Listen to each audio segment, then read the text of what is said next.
Hello my dear students, welcome back to our class. आज हम पढ़ने वाला है बाइनॉमियल थ्योरम का लेक्चर नंबर 2।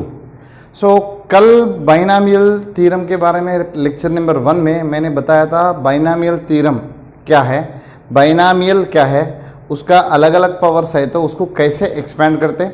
वो जो बाइनॉमियल कोफिशिएंट्स आता है तो उसको पास्कल ट्रायंगुलर मेथड को यूज़ करके कैसे आप फाइंड कर सकते। और वो पास्कल ट्रायंगुलर मेथड क्यों हर जगह पे फिजिबल नहीं है, क्योंकि हायर पावर्स आए तो आपको बाइनॉमियल कोफिशिएंट्स फाइंड करना using pascal triangular method difficulty और टाइम कंज्यूमिंग प्रोसेस है। तो उसके लिए हमने बाइनॉमियल थ्योरम का एक्सपेंशन किया है यूजिंग बाइनॉमियल कोफिशिएंट्स। तो उसमें NCR आता है, उसके बारे में हमने पढ़ा है, फैक्टोरियल क्या है वो भी पढ़ा है। कोई भी एक बाइनॉमियल एक्सपेंशन है उसमें बाइनॉमियल कोफिशिएंट्स का सम कितना होता है और एक्सपेंशन में कितना नंबर ऑफ टर्म्स होता है, इसी का बारे में पढ़ा है। और अभी आगे बढ़ाते सबसे पहले हमने रिवाइज एक बार करेंगे। a plus B whole raise to n, here n क्या है, बिलोंग्स टू होल नंबर, 0 से शुरू करके कोई भी हो सकता है, स्पेशल आपको लेना है तो नेचुरल नंबर ले लो, ठीक है। तो इसका एक्सपेंशन क्या होगा स्टूडेंट्स, कल बताया था हमने NC0 a power n, a का पावर n से चालू करके धीरे धीरे डिक्रीज करते जाना, b power 0 plus NC1 a raise to n minus 1 into b raise to 1, NC2 a raise to n minus 2 b raise to 2 up to so on. बीच में एक टर्म लेते हैं, जनरल टर्म बोलते हैं इसको, a raise to n minus r b raise to r plus up to so on NCN a raise to 0 b raise to n। अब देखो स्टूडेंट्स, हर एक टर्म में उसका कॉन्सिक्यूटिव टर्म्स में क्या हो रहा है, a का पावर डिक्रीज हो रहा है, b का पावर इंक्रीज हो रहा है। एक एक इंक्रीज करते जाओ b का पावर को और a का पावर को एक एक डिक्रीज करते जाओ। और इधर जो टर्म है a t1 बोला था मैंने, a t2 a t3, ऐसा देखने जाए तो ये हो जाएगा TR plus 1, this will B R plus 1th term, R plus 1th term. तो इसको हमने बोलते हैं जनरल टर्म, जनरल टर्म। ये हो जाएगा N plus 1th term, N plus 1th term. इधर total number of terms, total number of terms ये बताया था मैंने आपको, N plus 1 in the expansion of a plus B whole power n में, ठीक है। n कंपल्सरी क्या होना चाहिए, पॉजिटिव इंटीजर होना चाहिए। उसके बाद sum of binomial coefficients, sum of binomial coefficients, sum of binomial coefficients कितना हो जाएगा students, NC0 NC1 NC2 up to so on NCR plus up to so on NCN। इसका वैल्यू हमने पढ़ा था 2 रेज टू n, ठीक है। ये भी कैसा है मैं बताता हूँ, इसमें put a is equal to b is equal to 1, सभी जगह पे 1 रखे तो आपको ये डेरिवेशन आ ही जाएगा। इधर 1 प्लस 1 2 रेज टू n होगा, NC0 NC1 सारे कोफिशिएंट्स आ जाएंगे। उसके बाद a के जगह पे 1 रखो और b के जगह पे -1 रखो स्टूडेंट्स, a के जगह पे 1 b के जगह पे -1 रखे थे, this will be 0, here alternately plus -1 आएगा।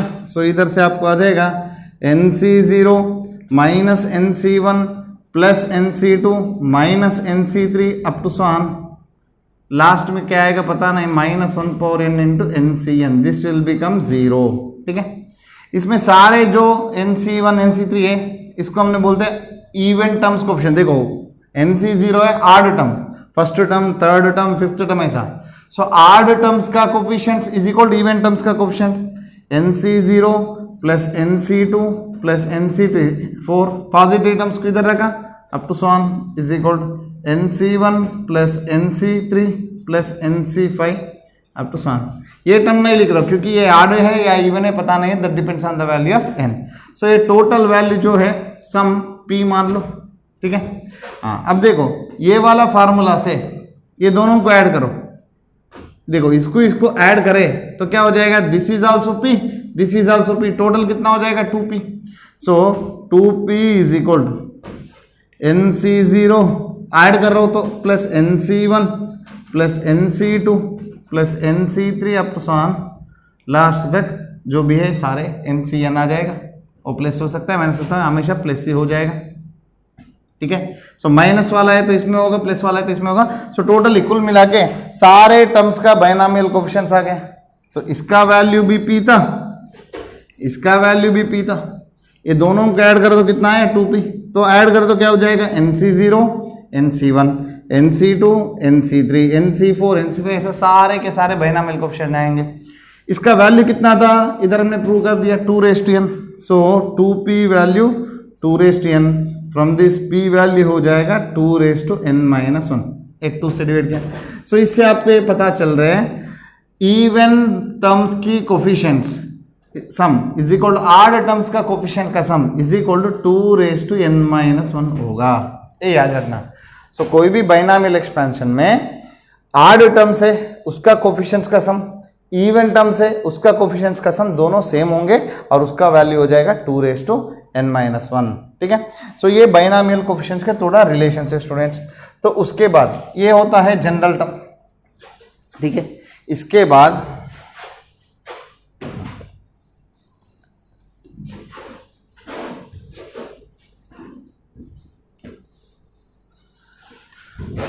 अब देखो स्टूडेंट, NCR का फॉर्मूला मैंने बताया था n factorial by r factorial into n-r factorial, ये मैंने बताया था। उसके बाद इधर n के जगह पे r के जगह पे आप रिप्लेस करो n-r से, तो क्या हो जाएगा NC(n-r) वैल्यू भी सेम आएगा, n factorial by n-r factorial into r factorial, दोनों सेम रहेंगे। सो इधर से आपको एक फार्मूला आएगा NCR is equal to NCn-r। ठीक है, कल बताया था इसका बारे में। हाँ, अब देखते, इधर मैंने 0 रखता हूँ, r का वैल्यू 0 रखता हूँ, तो NC0 value NCn value same होगा, इसका वैल्यू 1 होता है। NCR की जगह पे 1 रख रहा हूँ इज इक्वल टू NCn-1, इसका वैल्यू n होता है। NC2 होने दो या NCn-2 होने दो, ये भी सेम होगा। ठीक है, इसका वैल्यू देखो 2 है तो कैसे लिखना मैं कल बताया था, नीचे 2 है तो n से उल्टा 2 नंबर्स लिखो, n into n-1 upon 2 factorial. NC3 है, इसका वैल्यू NCn-3 है, so n into n-1 into n-2 upon 3 factorial, ऐसा आता जाएगा। So NCR is equal to NCn-r। ठीक है, सो ऐसा टोटल टर्म्स आता रहेगा। अब बायनॉमियल कोफिशिएंट कल पास्कल ट्रायंगल में देखे तो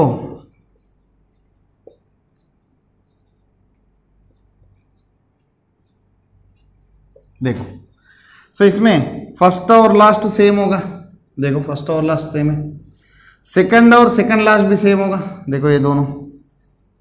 ओके, हाँ, और उसके बाद देखो ये जो मिडिल वाला टर्म है this is the highest value, मतलब बायनॉमियल कोफिशिएंट्स का वैल्यू देखो बेटा 1 से 4 से 6, उसके बाद फिर घटते जा रहे, मतलब वैल्यू क्या है, बढ़ते जा रहे और उसके बाद घटते जा रहे।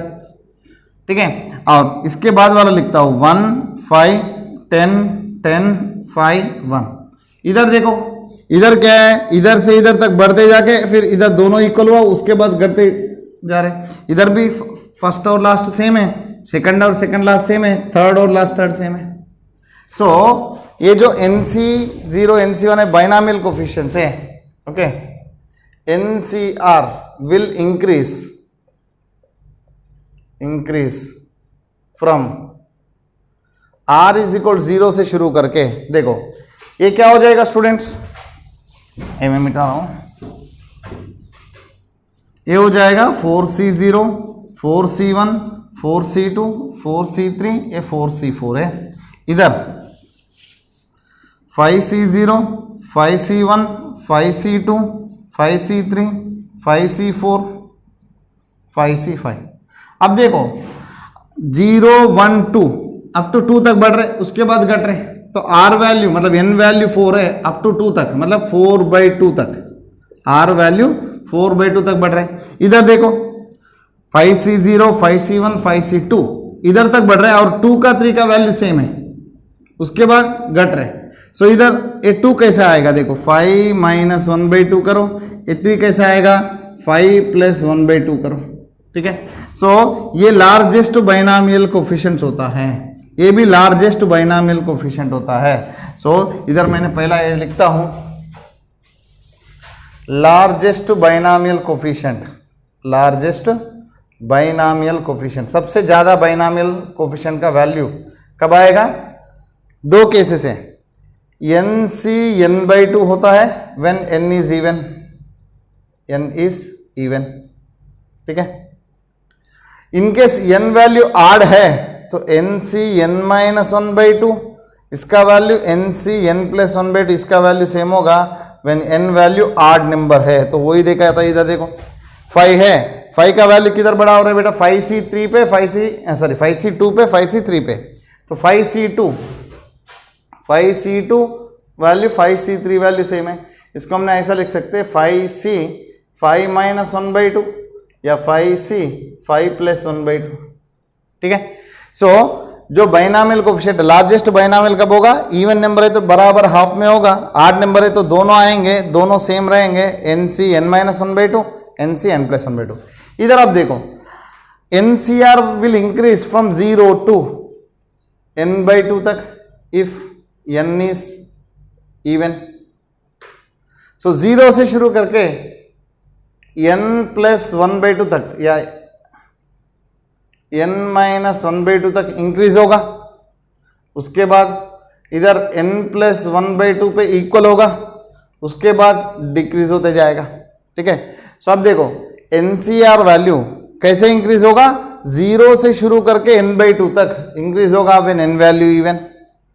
उसके बाद n वैल्यू आड है तो क्या होगा, n-1/2 तक इंक्रीज होगा, उसके बाद n-1/2 मतलब NC(n-1/2), NC(n/2) plus value same रहेंगे, उसके बाद वापस डिक्रीज होना चालू होगा, ठीक है। ये बाइनॉमियल कोफिशिएंट इंक्रीज और डिक्रीजिंग का हाईएस्ट, ये आपको याद रखना, हाईएस्ट बाइनॉमियल कोफिशिएंट्स क्या होगा, ठीक है, लार्जेस्ट बाइनॉमियल कोफिशिएंट। तो उसके बाद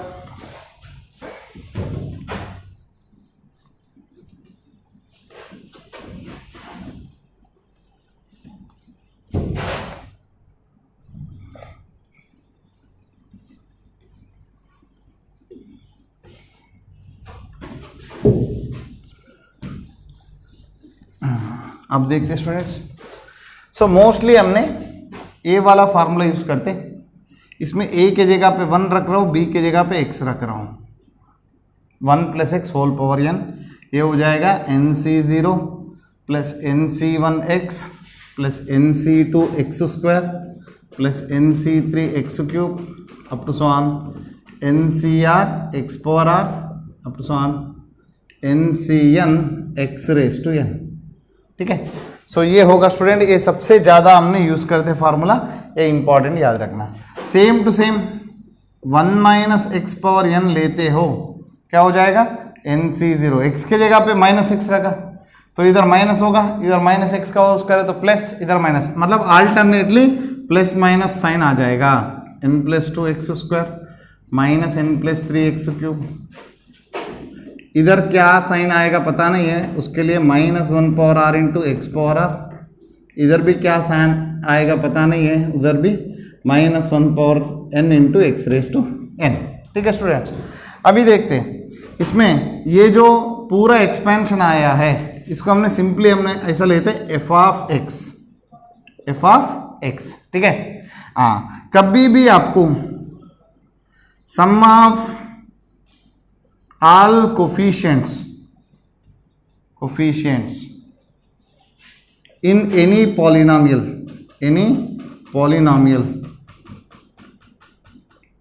f of x में चाहिए, कोई भी एक पॉलिनोमियल, देखो ये पॉलिनोमियल है, इसमें सारे कोफिशिएंट्स का सम चाहिए, तो क्या करने का, इसमें x के जगह पे 1 रखो, ओके।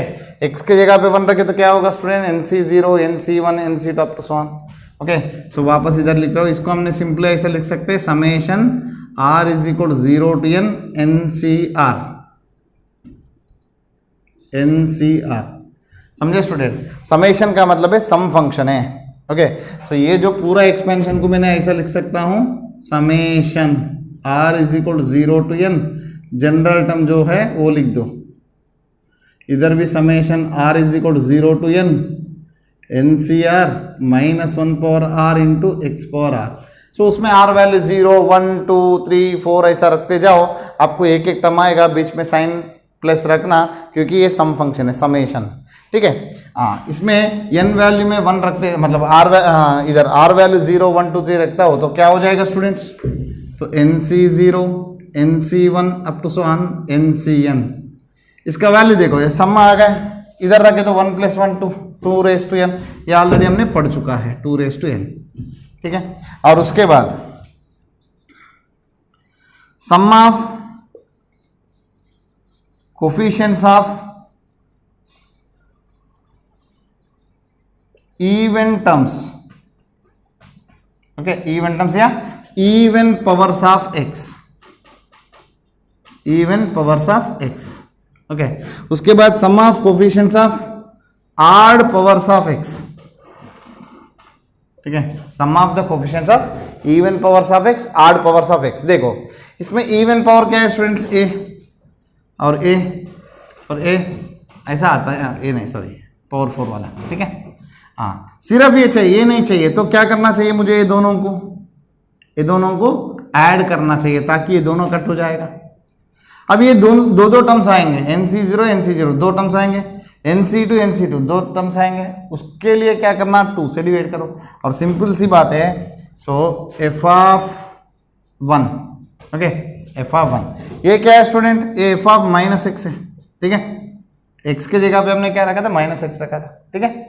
हाँ, अब देखो आपको सिर्फ ये वाला टर्म्स चाहिए तो ये दोनों को ऐड करना पड़ेगा, x के जगह पे 1 रख के, मतलब f(x) प्लस f(-x) आ जाएगा। सो इधर f(1) प्लस f(-1)/2, इससे क्या आ जाएगा आपको, इवन पावर्स ऑफ x का कोफिशिएंट्स। इसके ऊपर क्वेश्चन आ रहा है स्टूडेंट्स। उसके बाद ऑड पावर्स ऑफ x चाहिए तो क्या करना, ये दोनों को कैंसिल करके ये चाहिए आपको, मतलब इधर सबट्रैक्शन कर दो ताकि इधर माइनस का प्लस हो जाएगा, प्लस का माइनस हो जाएगा। सो f(1) माइनस f(-1)/2, ओके। सो ये सबसे इंपॉर्टेंट फॉर्मूला से ये याद रखना स्टूडेंट्स। सो आपको sum of the coefficients of even powers of x, sum of the coefficients of odd powers of x, sum of the coefficients in the polynomial चाहिए तो f(1), okay. उसके बाद ये ऐसा आ जाएगा, तो ये याद रखना स्टूडेंट्स, अच्छा क्वेश्चन है। तो इधर से ये वाला केस में क्या हो जाएगा, तो इधर summation r is equal to 0 to n NC2r है, ओके, या r/2 है, ठीक है। इवन कोफिशिएंट्स है ना, तो इवन कोफिशिएंट्स है तो ऐसा रखते हैं, इधर NC इधर 2r है तो इधर n/2 रखते हैं, नहीं तो डायरेक्टली मैं लिख देता हूँ NC0 NC2 NC4 up to so on, last में NCN जो भी है उधर आ जाएगा। इसका वैल्यू ये जो है 2 raised to n-1, same to same NC1 plus NC3 plus NC5 up to on, इसका वैल्यू भी 2 raised to n-1, ये ऑलरेडी हमने प्रूव कर चुका है, ठीक है स्टूडेंट्स। तो उसके बाद ये इंपॉर्टेंट है, बाइनोमियल कोफिशिएंट्स के बारे में हर बार क्वेश्चन पूछ रहे हैं, ठीक है। आगे बढ़ते हैं।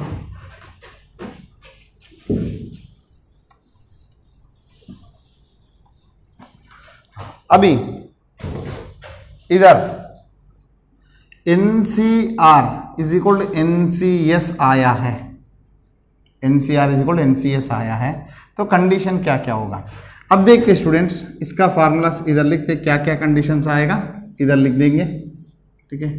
2 कंडीशंस आएगा, क्या क्या कंडीशंस आएगा मैं बताता हूँ।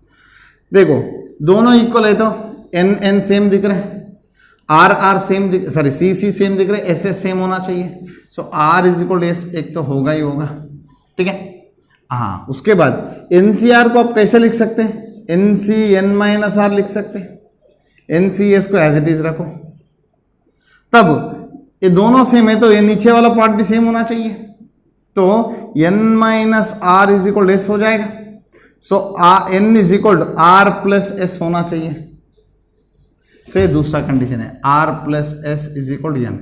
हाँ, आप पूछ सकते हैं सर इसको चेंज करो, ओके, वो भी चेंज करता हूँ, NCR is equal to NCN-S, same r is equal to n minus s, so n is equal to r plus s, वापस वही आ गया।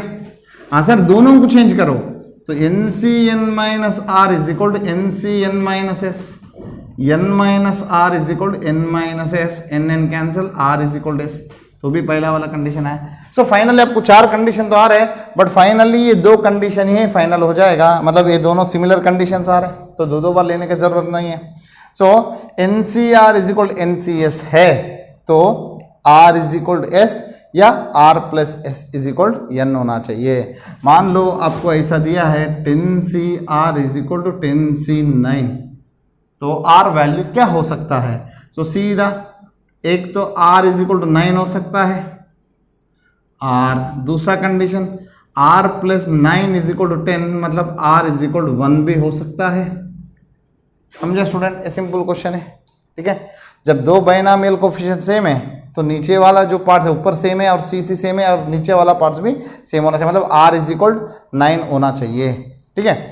और इन केस ये कंडीशन नहीं है, दूसरा कंडीशन भी है, r plus S is equal to n होना चाहिए। सो देखो r plus 9 is equal to 10 होना चाहिए, तो r वैल्यू 1 आना चाहिए। सो ये एक फार्मूला है विच इज इंपॉर्टेंट। दूसरा एक फार्मूला भी है। सो दूसरा फार्मूला क्या है? जैसा एन सी आर को हमने ऐसा लिख सकते हैं N upon R into N minus 1 C R minus 1। उसके बाद इसको N by R into N minus 1 by R minus 1 into N minus 2 C R minus 2, मतलब इधर 2 एक कम कर दिया, अभी 2 कम कर दिया। N by R into N minus 1 by R minus 1 into n minus 2 by R minus 2 into N minus 3 C R minus 3, ऐसा लिख सकते हैं, ठीक है। तो कैसे? देखो एन सी आर का फार्मूला लिया, इसका फार्मूला क्या है students? n factorial by r factorial into n minus are factorial, ठीक है। सो n फैक्टोरियल को मैंने ऐसा लिख सकता हूँ n into N minus 1 factorial. उसके बाद ये r फैक्टोरियल को r into are minus 1 factorial लिख सकता हूँ। उसके बाद इधर n माइनस आर को मैंने n minus 1 minus r minus 1 factorial, ताकि minus of minus plus 1 minus 1 cut हो जाएगा, वापस n माइनस आर आ जाएगा। अब देखो ये जो वाला फार्मूला है, ये जो पार्ट है कैसे दिख रहे हैं? n factorial by R factorial into n minus are factorial जैसा, सेम इसका जैसा ही दिख रहा है, बट n के जगह पे n माइनस 1, r के जगह पे r माइनस 1। सो ये पूरा फार्मूला हो जाएगा n by R into N minus 1 C R minus 1, ठीक है। अब same n plus 1 by R plus 1 into N C R, ये क्या हो जाएगा स्टूडेंट्स? देखो मैं फार्मूला को उल्टा ले रहा हूँ। जब n minus 1 C R minus 1 है, इसका एक ऊपर नंबर इसका एक ऊपर नंबर से मल्टीप्लाई कर तो क्या हो जाएगा? NCR हो जाएगा। सो इधर भी इसका एक ऊपर नंबर इसका एक ऊपर नंबर से मल्टीप्लाई कर तो ये हो जाएगा n plus 1 C R plus 1। बस एक फार्मूला बन गया, ये भी एक फार्मूला बन गया, ठीक है। हाँ, तो उसके बाद सो ये सारे फार्मूला आप नोट करना स्टूडेंट्स। सो NCR अपान NCR माइनस 1, 2 बाइनोमियल कोएफिशिएंट्स है जिसमें ऊपर बड़ा है नीचे छोटा वाला नंबर है। देखो इधर बड़ा नंबर है r, इधर छोटा नंबर है r माइनस 1।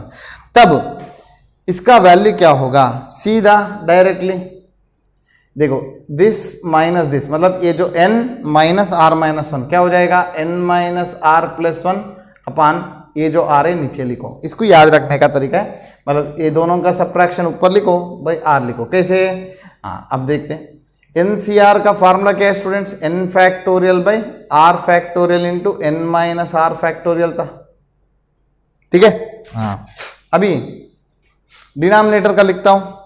सो NCR माइनस 1, NCR माइनस 1 का फार्मूला क्या है? n फैक्टोरियल अपान इधर r माइनस 1 फैक्टोरियल इंटू ये दोनों का subtraction n minus are plus 1 आ जाएगा, माइनस ऑफ माइनस प्लस 1 हो जाएगा। अब देखो n फैक्टोरियल कैंसिल, ये पूरा टर्म्स ऊपर जाएगा। देखो r माइनस 1 फैक्टोरियल इंटू इसको मैंने ऐसा लिख रहा हूँ n minus are plus one into N minus are factorial. आपको फार्मूला पता है ना, n प्लस वन फैक्टोरियल को हमने कैसे लिख सकते हैं, n plus one into N factorial. ठीक है, तो ऐसा n minus are plus one को n minus are plus one into N minus are factorial लिखा अपान ये जो नीचे वाला as it is r factorial को कैसे लिख सकते हैं, r into are minus one factorial और n minus are factorial as it is. ये दोनों कट हो जाएगा, ये दोनों कट हो जाएगा, क्या बचेगा students, N minus are plus one by R. तो हर बार ये करने की जरूरत नहीं, बट ये फार्मूला आप याद रखो। ठीक है, सो इसमें आप चाहिए तो आर की जगह पे आर प्लस वन भी रख सकते हैं। देखो N C R plus one by N C R, देखो ऊपर बड़ा कोफिशिएंट है, नीचे छोटा वाला है, तो क्या हो जाएगा स्टूडेंट्स, देखो this minus this, N minus R ऊपर आ जाएगा अपान आर प्लस वन नीचे आ जाएगा। बस आप फार्मूला आप ही खुद बना सकते हो, थोड़ा कोशिश करें तो।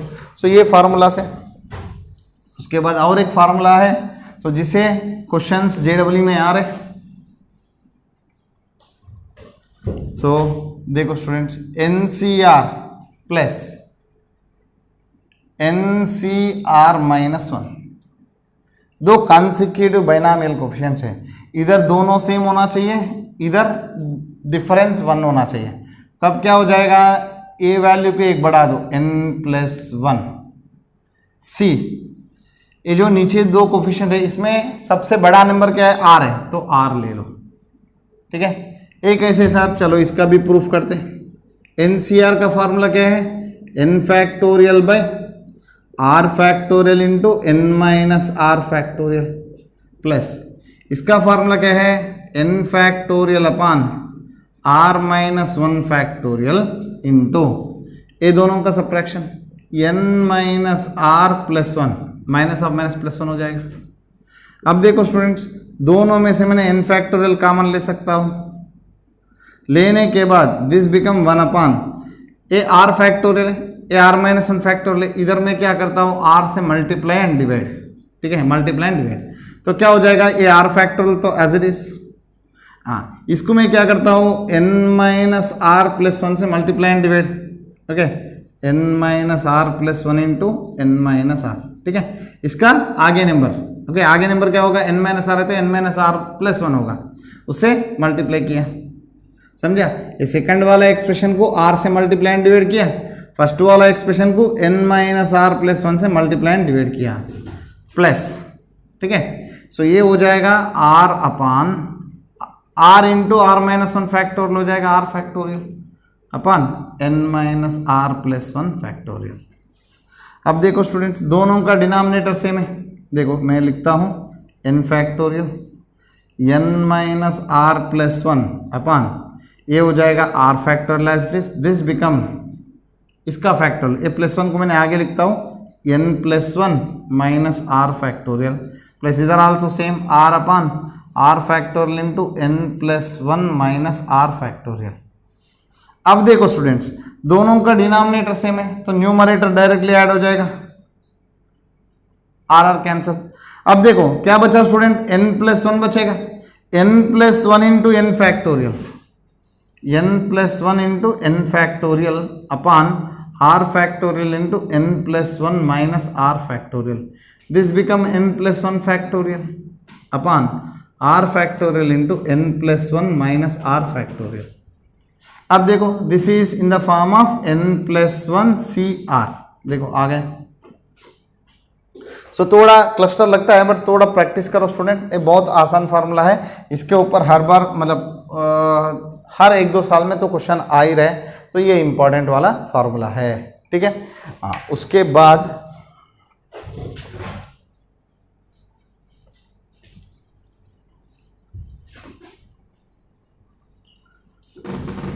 कुछ बाइनॉमियल एक्सपेंशंस को कैसे करना वो हम सीखते हैं।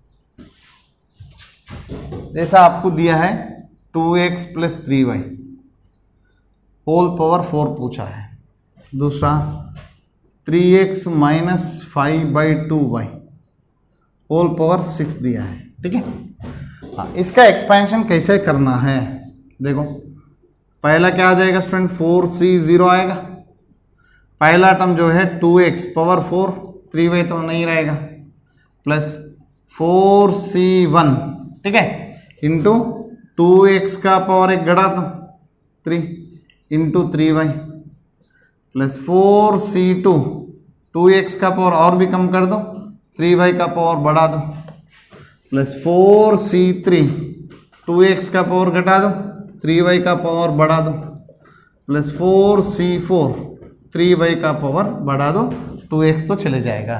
ठीक है स्टूडेंट्स, अब देखो इधर 4c0 कभी भी इधर नीचे 0 आया तो इसका वैल्यू 1 होगा, सो ये 1 है। सो 2x मतलब कितना आएगा स्टूडेंट 16x पावर 4। 4c1 तो क्या होगा स्टूडेंट 4/1 में बोला था नीचे 1 है तो इधर 4 से उल्टा एक ही नंबर लेगा मतलब एक ही आएगा 4/1। So this will B 4 into 2x cube मतलब 8x cube into 3y plus 4c2 क्या होगा स्टूडेंट इसका वैल्यू 4 इंटू 3 नीचे से 2 है तो उल्टा 2 नंबर लिखना अपन 2 इंटू 1 सो इसका वैल्यू आएगा 6 इंटू सो इधर 2 स्क्वायर मतलब 4x square into 9y square. 4c3 इधर मैंने फार्मूला बताया था ना student NCR is equal to NCN minus R, ऐसा 4c3 रखे तो 4c1 हो जाएगा 4 माइनस 3 1। सो इसका वैल्यू 4c1 है। 4c1 वैल्यू कितना है स्टूडेंट्स 4। ठीक है, तो हर बार जैसे जैसे नंबर बढ़ता है वो ध्यान में रखना, तो उसका कॉम्बिनेशन वाला जो दूसरा होता है उसको लेने का। 4c3 लेने की जगह पे 4c3 और 4c1 सेम होगा वो वैल्यू ले लो, तो इसका वैल्यू 4 हो जाएगा 2x इंटू 27y क्यूब हो जाएगा plus 4c4 value 4c0 value, इधर दोनों सेम है तो भी वैल्यू 1, इधर 0 है तो भी वैल्यू 1 है, सो दिस विल बी 1 हो जाएगा। सो इधर 81y पावर 4, ऐसा इसको सिंप्लीफाई करना, so this become 16x power 4 96x cube y। Okay, so इधर कितना हो जाएगा 24 9 जा 216 24 9 जा 240 माइनस 24 राइट 16। सो एक्स स्क्वायर और वाई क्यूब इधर कितना आ जाएगा 27 8 जा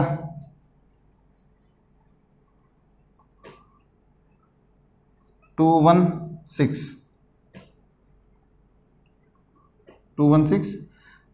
इधर आ जाएगा एक्स वाई क्यूब। ठीक है राइट, उसके बाद प्लस 81y पावर 4।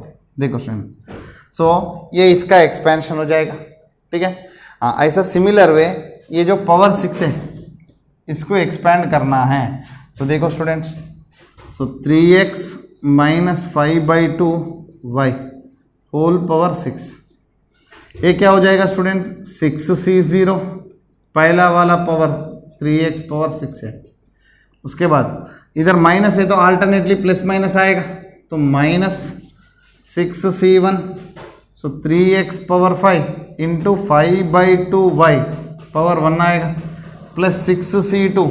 ठीक है, सो 3x पावर 4 5/2y पावर 2 आ जाएगा minus 6c3 3x power 3 into 5/2y power 3 plus 6c4 3x का स्क्वायर इंटू 5/2y पावर 4 आएगा minus 6c5 3x power 1 into 5/2y power 5 आएगा प्लस 6c6 3x पावर 0 हो जाएगा, सिर्फ 5/2 बचेगा 5/2y पावर 6। सो देखो students ये हो जाएगा उसका एक्सपेंशन। देखो alternate 6c0 6c1 6c2 6c3 6c4 6c5 6c6। देखो कई जगह पे नोटेशन ऐसा होगा स्टूडेंट्स NCR को ऐसा भी रिप्रेजेंट करते N और इधर R, इसका मतलब है ये बाइनोमियल नोटेशन है। ऐसा भी करते कैपिटल C रख के इधर N कामा R रखते, तो इसका मतलब ये भी बाइनोमियल कोएफिशिएंट है विद रिस्पेक्ट टू कॉम्बिनेशन। हाँ, एनसीआर को कभी सिंपली सीआर भी लिखते हैं, इसका मतलब ये एनसीआर ही है, याद रखना, ठीक है। हाँ, अब इसका वैल्यू कैलकुलेट करेंगे तो इधर 6C0 value 1, 6C1 value 6/1 that is 6, 6C2 इसका वैल्यू 6 × 5/2 दैट इज 15, 6C3 इसका वैल्यू 6 × 5 × 4/3 फैक्टर मतलब 620, 6C4 value 6C2 value same होगा 15, 6C5 value 6C1 value same होगा दैट इज 6, 6C6 वैल्यू और 6C0 वैल्यू सेम होगा, इसका वैल्यू 1। सो ये coefficients है स्टूडेंट 1, 6, 15, 20, 15, 6, 1, ठीक है। डायरेक्टली कोफिशिएंट्स लिख देता हूँ मैंने, तो 1 × 3/6, 9 9 × 81, 81 9 × 721 x⁻6 माइनस 6C1 वैल्यू 6 है, इधर 81 3 × 243 इंटू x⁻5 इंटू 5/2 एक y आ जाएगा, तो इसको मैंने 5 3 × कट कर सकता हूँ, ठीक है। सो फिर वापस 721 5 बचेगा प्लस 6C2 वैल्यू कितना स्टूडेंट्स 15 इंटू 3/4 मतलब 81 x⁻4 into 25/4 y⁻4 minus 6C3 value 20 into 27 x³ into 125/8 y³ plus 6C4 value कितना है 15 इंटू 9x² इंटू इधर 25 625 अपॉन 16 y⁻4 माइनस ये कितना हो जाएगा, इसका वैल्यू 6 है इंटू 3x इंटू 5/5, सो 625 5 करो 625 इंटू 5 अपॉन इधर 32y प्लस ये हो जाएगा 5⁵/64 y⁻6। इसको आगे आप सिंप्लीफाई कर सकते हैं, आराम से कैलकुलेशन यूज़ कर दो, सिंप्लीफिकेशन आ जाएगा। ये तरीके से बाइनॉमियल एक्सपेंशन आ जाएगा, ठीक है स्टूडेंट्स। ये बाइनॉमियल एक्सपेंशन है, उसका रिलेटेड फार्मूलास है, सारे फार्मूलास आप अच्छी तरह से नोट कीजिए और ये बाइनॉमियल एक्सपेंशंस को आप प्रैक्टिस कीजिए। ये बाइनॉमियल कोफिशिएंट्स के बारे में भी आप प्रैक्टिस कीजिए, जितना आप ज़्यादा प्रैक्टिस करते हो उतना परफेक्ट हो जाएंगे आप। सो ये एनसीईआरटी का एक्सरसाइज क्वेश्चंस कर लीजिए स्टूडेंट्स। एनसीईआरटी का जो पहला एक्सरसाइज है बाइनॉमियल थ्योरम का, तो वो एक्सरसाइज के क्वेश्चंस कीजिए तो आपको आराम से ये बाइनॉमियल एक्सपेंशन समझ में आएगा। इनकेस 3 टर्म्स है तो उसका एक्सपेंशन कैसे करना वो भी हम कल देखेंगे अगले लेक्चर में। So I hope students all of you understand. So thank you students, have a nice day.